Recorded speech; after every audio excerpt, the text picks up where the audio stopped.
RX qui arrive maintenant. Angelo. Alors, superbe réalisation qui a été totalement lissée avec, vous le voyez,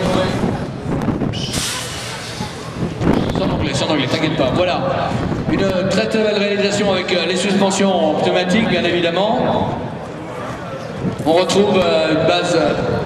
Alors ouais, on a fait tout l'avant d'origine Nissan 350Z avec un intérieur en cuir qui a été lui aussi en couleur Mila Generali. Voilà pourquoi la tendance, vous l'avez. On a parlé de la Belgique il y a quelques instants. John Wayne dans quelques secondes doit arriver au bout de la ligne droite à cheval. Alors là c'est autre chose comme tendance, Didier. Ouais, bah après une berline, un coupé, puis effectivement un style totalement différent, c'est-à-dire sur la première on avait un gros kit large. Là, ouais, voilà, là c'est plus discret. Voilà, donc là c'est un lissage total. Et bon, c'est une voiture qui est... Pas vraiment l'été, mais regardez le drapeau qui flotte. Hein. Il y a du Danemark. Ouais, alors voilà, le top 20, hein, c'est absolument pas, on le répète, les 20 plus belles, les 20 plus chères voitures qu'il y avait sur l'événement.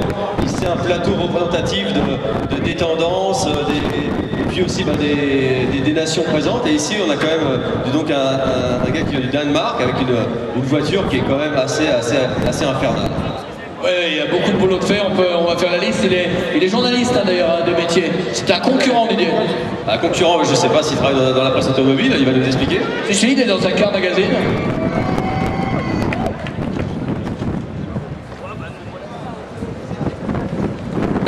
C'est plutôt une bonne nouvelle, ça, Didier. Ah oui, il va nous faire venir un peu de monde. Et puis comme il y a sa voiture, tu penses qu'il va la faire voir et qu'il va parler du top 20 et de Nico. Non, elle est vraiment superbe. Et puis bon, ça fait quand même des bornes, hein, donc on peut aussi l'applaudir parce que ils sont venus à... Il y a une autre voiture aussi, il y avait une petite Hyundai préparée qui était très belle. Malheureusement, on n'a pas pu trop la sélectionner. Elle avait des petits problèmes de finition. Et en plus... Merci. Et là, on retrouve... Le top 20 toujours, c'est Nicolas Jackson qui vient de Paris et qui est là. C'est Gérard du Tour. C'est celui qui s'occupe du Tour. C'est celui qui avait... Pour le GT Tuning International, on va faire un GT Tuning italien, Italia GT Tuning à Monza, non?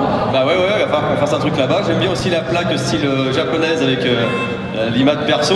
Non, c'est vraiment un projet très sympa qui est très bien fini. Je crois qu'il y a un petit détail ou deux au niveau du son à fignoler, mais franchement on en a craqué sur la qualité générale de la voiture et puis le look. Hein, c'est vrai que cette mini kit large avec la robe blanche comme ça, c'est vraiment super. Pour les équipes de drift, si vous le voulez bien.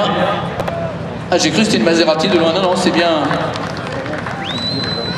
Allez, on va la retrouver la 350Z Nissan.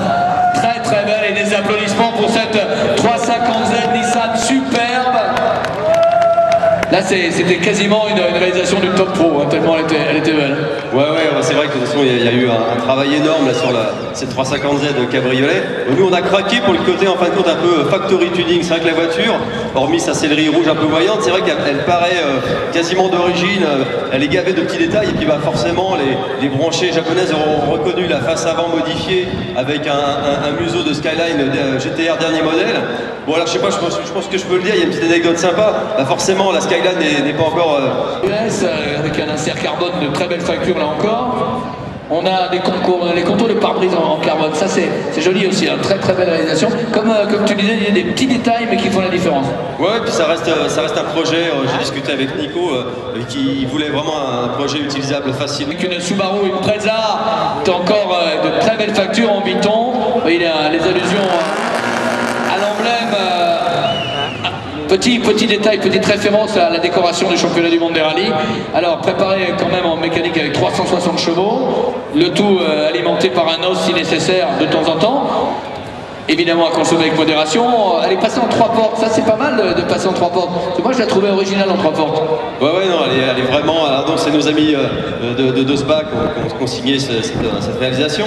Elle est passée en couverture de GTI Mag. Dosba, les lecteurs de GTI Mag connaissent puisque c'est le maître d'œuvre du projet Clio Racer de l'année dernière.